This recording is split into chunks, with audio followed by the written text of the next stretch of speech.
Hello, friends. I'm Mrs. Hood, and welcome to Teachers of All Kinds. TAC is a podcast where teachers can benefit one another by sharing our unique experiences as individuals who also happen to be teachers. My guest for this episode of the podcast is Angelica Lima. Angelica is the owner of Viva Phonics, vivaphonics.com, a reading intervention program, and previously she taught bilingual education and English as a second language. I really enjoyed our conversation, and I hope you do too. And you can find us on YouTube, Spotify, Apple Podcasts, soon on Audible, and Google Podcasts, I believe, soon as well. And now on to episode 9. Here we go. Hi, Angelica. How are you? I'm great. How are you, Angie? Good, thanks. So you're over in South Carolina, is that correct? I am in South Carolina. My husband's in the military, so this is where we are right now. Oh, wow. So you move like every 3 years, right? We do. We're actually moving in a few months. Oh, do you know where you're going? Virginia. Oh, cool. Well, that's not too far away, right? No, it's not. It's not. That's good. So your first degree was in criminal justice, right? Yes, it So was. how did that become a passion for you?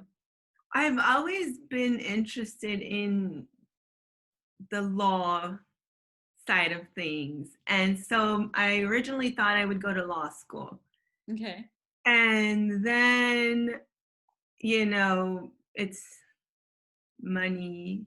Mm-hmm. It's Yeah. expensive. And Yeah. right after I graduated college, I just wanted to get a job.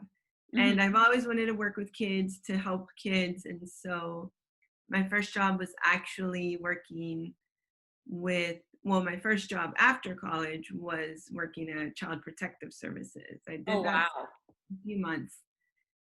And then I figured it really takes, just like it takes special people to do every kind of job. And I Right. just figured that the best way for me to make an impact was through education. And so that's why I went the teacher route.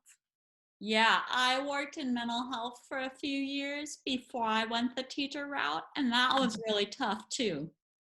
I decided I wanted to help people, but that particular way of helping people was not my forte. So I decided I could teach math. So I decided to marry math with helping people and be a teacher. So yeah.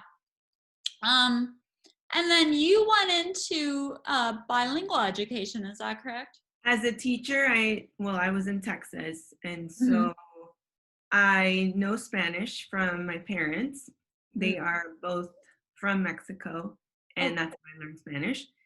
And I became a bilingual teacher because I mean, there was just an immediate connection to those students. mm-hmm.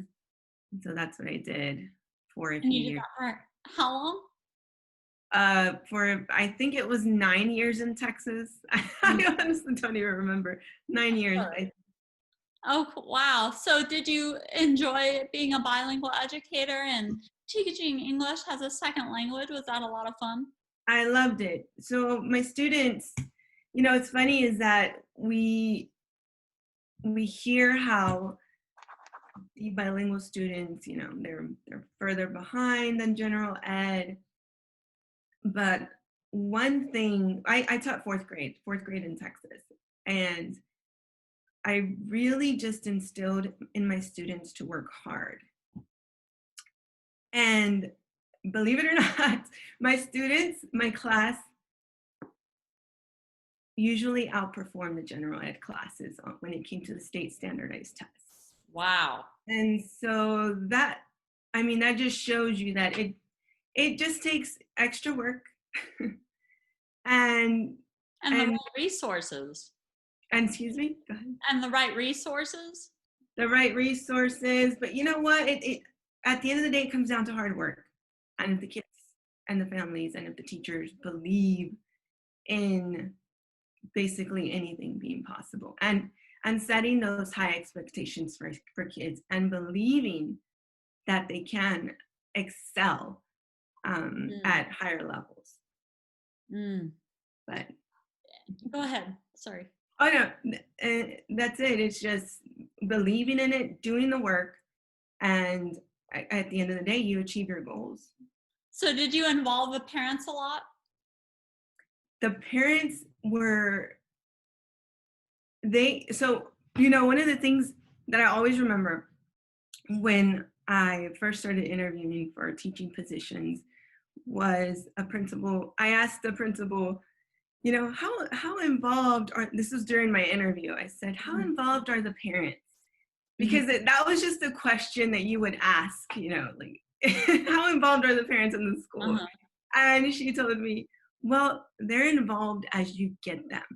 Oh. So, I mean, I'll always remember that. So Mm. that just stayed with me. And Mm. I always understood that it was my job to Mm. get them involved. And involved doesn't mean that they're sitting there, helping them with their homework, but they're supporting you. They're supporting you.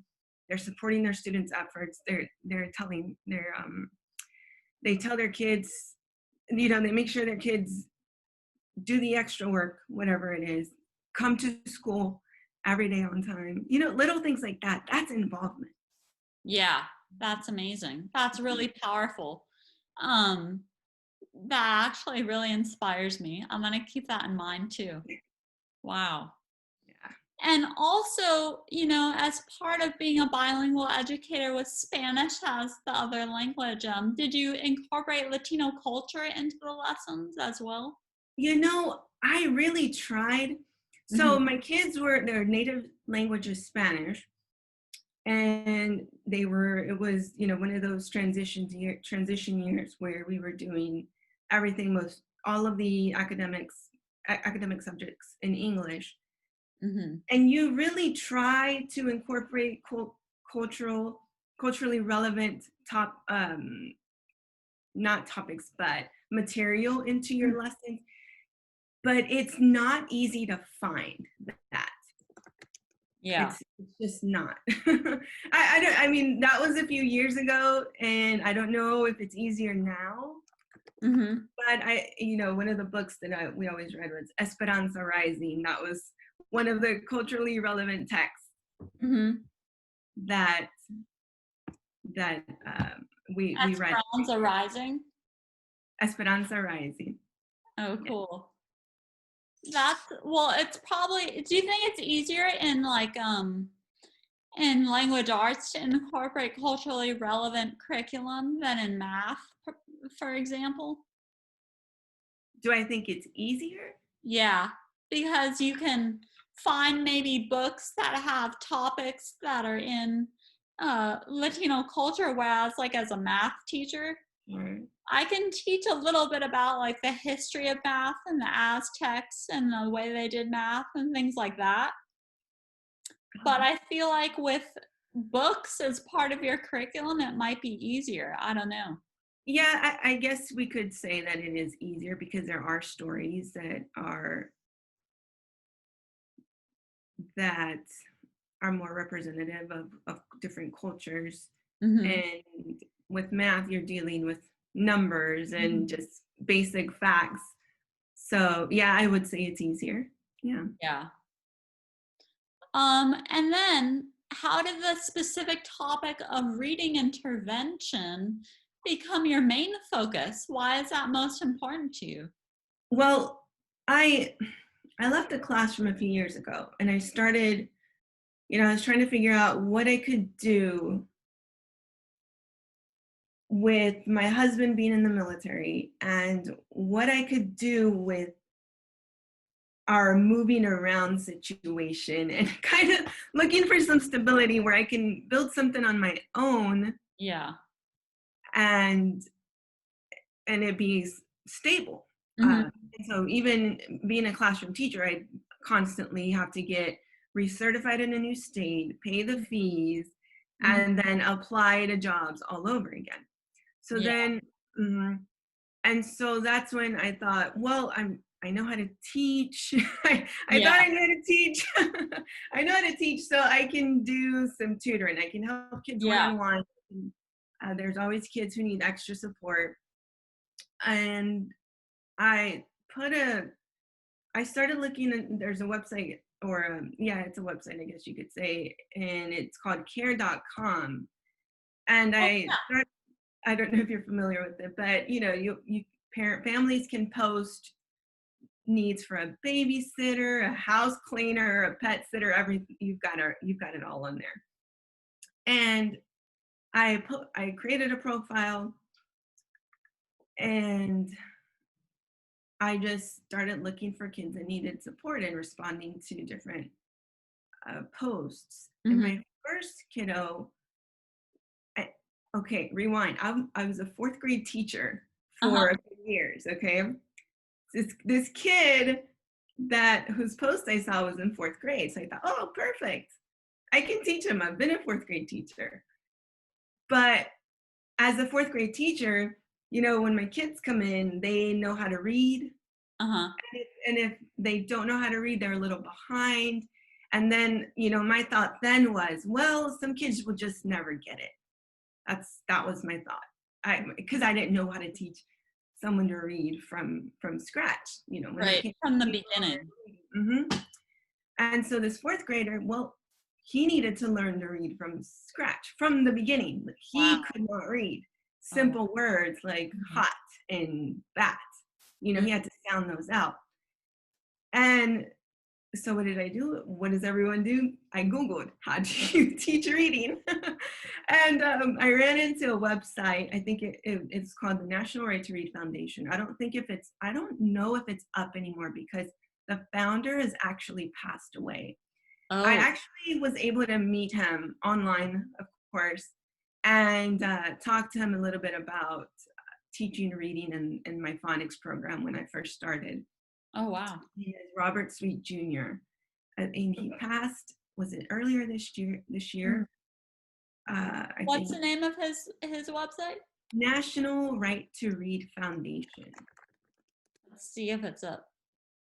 It might not be up because, as I mentioned, when I last Is it it was, Maryland? There's one in Maryland. I don't remember. Yeah, it says righttoreadmaryland.org. It's up, I guess. Yeah. Huh. Oh, I can't. I'll have to look at that later. Yeah. National Right to Read. And yeah, Cool. so I don't know. The last time I looked, I couldn't find it. But That helped you? so yeah, and so the first thing that I saw was sight words are bad. And I thought, what? I thought that's how we learn to read, sight words. We memorize words because English doesn't make any sense and you can't really teach it. Mm-hmm. So that was what I thought. And so basically I ran into that website and fell down a rabbit hole. And I got this book. I ran into the book, Why Johnny Can't Read. I ordered that book off Amazon. It was actually published in the 50s, I think. Oh, wow. And everything that I read, every page, every word was just so relevant to today. Mm-hmm. And then from there, in the back of the book, there's what I guess you could call it a phonics primer, a way to teach reading in an order that builds from simple and then simple to hard or simple to complex. Mm-hmm. And from there, I just kind of started. I said, okay, so going back to my student, okay, I've got to figure out how to do this because, yes, I've been a teacher for this many years. I have a master's in education and I don't know how to teach a kid how to read. Yeah, I can relate to that. I mean, my undergrad did not prepare me for teaching. Mm-hmm. You have to learn by experience and by connecting with other educators. Yes. Yeah, agree. And basically, so that was in 2018.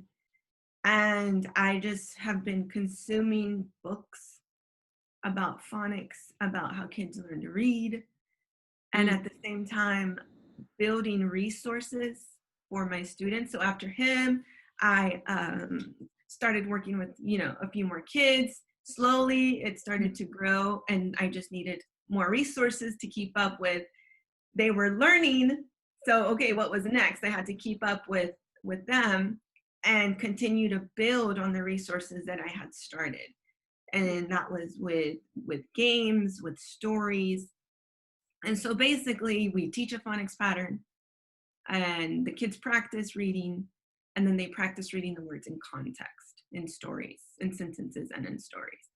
And we practice through games, or just sometimes there's a bad, I guess you could say, a stigma against the drill and practice or drill and kill. Yeah. But sometimes I don't know, not sometimes, but repetition helps you learn things.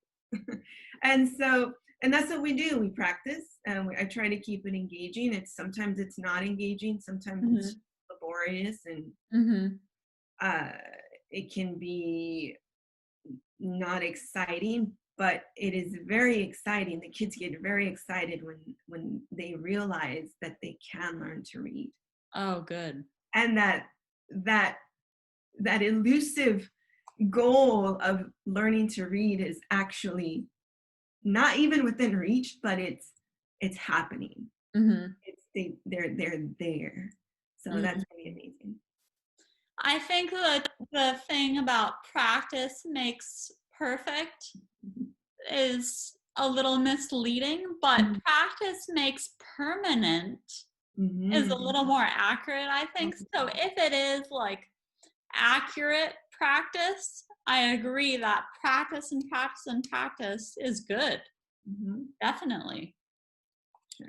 Yeah, drill and kill is under a lot of fire in math too, for sure. And it's Don't true. learn my math facts. Yeah, it's true. We need more, conceptual understanding in math, but there is a place for practice, of course. Sure. So sight words are bad. Well, it's trying to make kids memorize whole words without explaining the sound letter relationships. So that's where we, I guess, I don't want to say we go wrong, but that's where we can improve when we're looking at words that we can't sound out phonetically. For example, the word was. How do you teach that? Well, you can teach the W represents that W sound, and the A, well, it's the letter A, but the sound that it's spelling is and then S spells the Z sound. So you're just kind of explaining the word rather than showing the word and making kids memorize the whole thing. Kind of like in math, more conceptual understanding rather than just memorizing rote procedures. Yep. I love it. I love it. That's a good connection. So now you're also going for a second bachelor's degree in communication disorders? I am.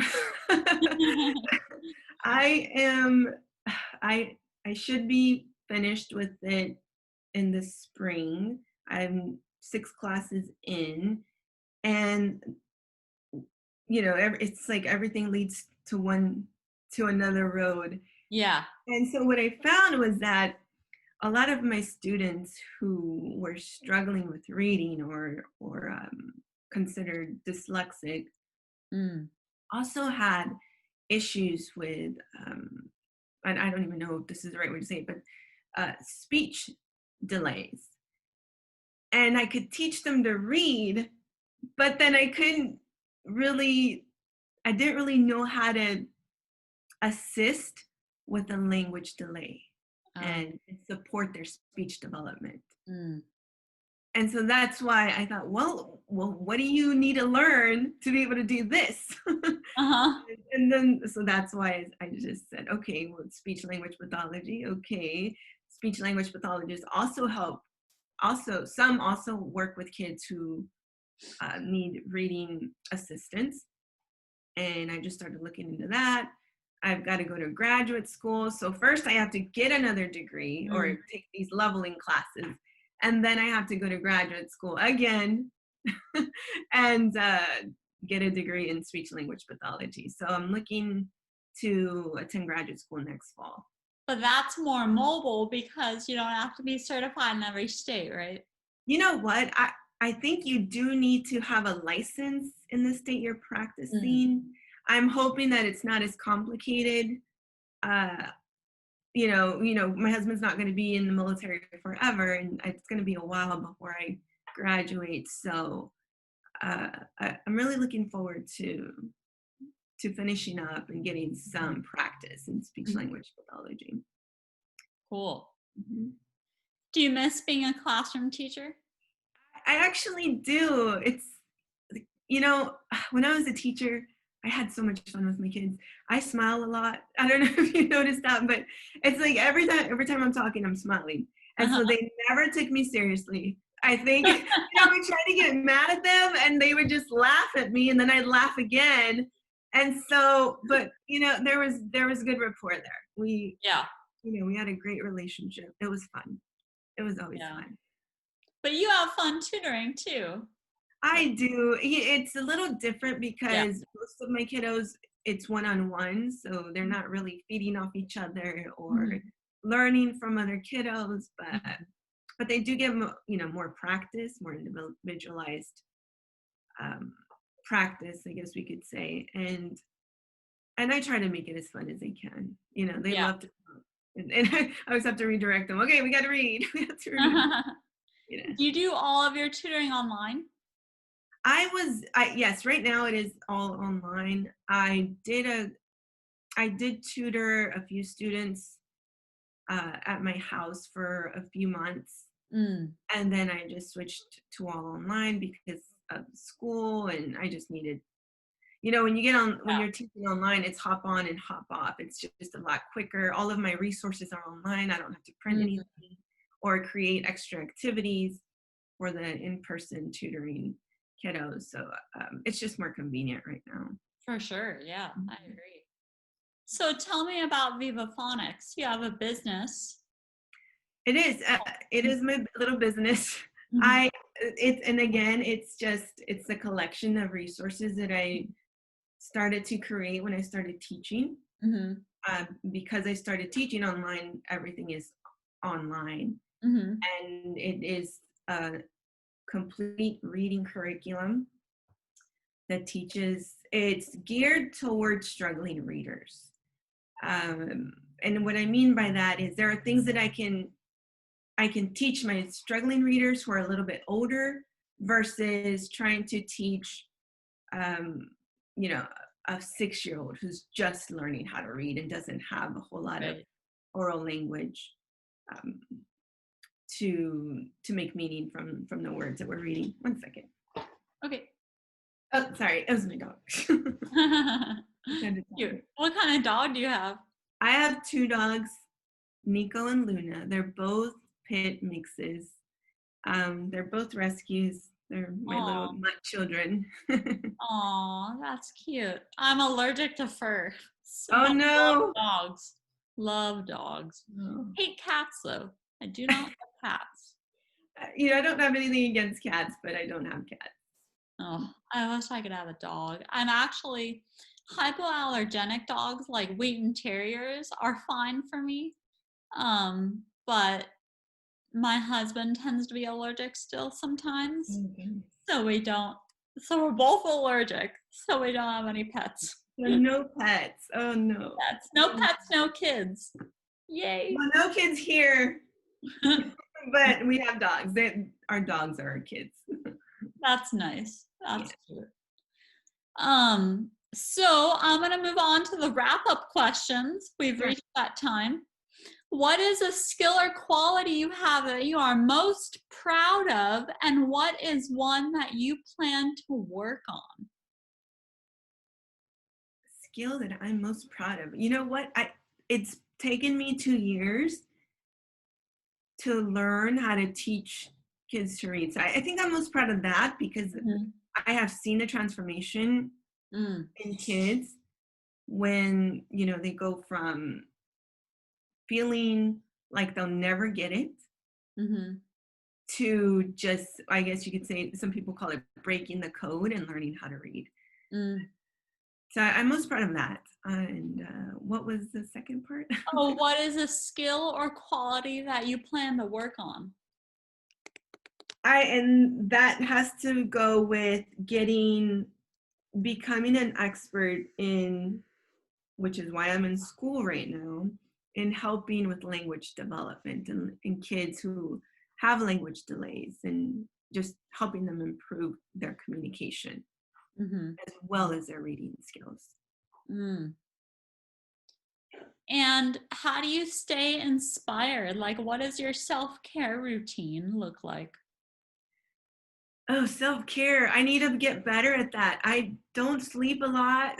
Really? It's hard for me to sleep because my mind is just always racing. Oh, I no. wake up in the middle of the night. I've got to do this, I've got to do that, and with ideas. Oh, yeah? But, so I get up and I work Mm-hmm. until I just can't. And then I go and just kind of plop down and watch TV for 2 hours, just to clear my mind off of everything. Yeah. Self-care, I go on walks with my husband. We walk our dogs. With COVID right now, there's not much we can do besides go outside and take walks or go to the park. We ride our bikes. We do little things like that. So yeah, that's what I do. Cool. And where can people find out more about you or topics you're passionate about? Well, right now I do have a lot of free resources for teachers and families who are working with kids who struggle with reading. There are a ton of free video flashcards. I just released my decodable stories, so those are now free. Cool. There is there's a free membership option and the paid membership option. And the paid is really just for me to keep adding to the program. Mm-hmm. I want to keep adding more games. I want to keep adding more online books. Mm-hmm. And the only way to do that is with money. So Yeah. but everything goes back to the program. I don't see, I wish I was getting rich off of what I do, but it's just, honestly, the kids that I work with, they love the books. So it motivates me to get more books out there. They love the stories, so it motivates me to get writers to write more creative stories, and everything is for the kids. So you work with writers too? Well, yes, I have a ton of stories. I have over 100 stories on my program, and there's no way I could write as good as some of these writers. So yes, I've worked with several writers. And right now I'm still working with one of my writers, and she does I send her a phonics pattern, and she writes up a story that focuses on that pattern. Her stories are always so funny and engaging. Yes, I love it. I love reading them. That's vivaphonics.com. Vivaphonics.com. So Viva is in Spanish, means, have you heard of Viva Mexico? Yeah, long live. Viva this. There's always Viva in Spanish. So basically, Viva Phonics means long live phonics. Cool. Yeah. Well, Angelica, thank you so much for taking the time to talk with me today. Yeah, it was so much fun. Thanks for having me. Thank you so much, and have a great day. You too. Bye-bye. Your time is valuable. Thank you for spending some of it listening to teachers of all kinds. I'm Mrs. Hood, and I'll see you next time on TAC.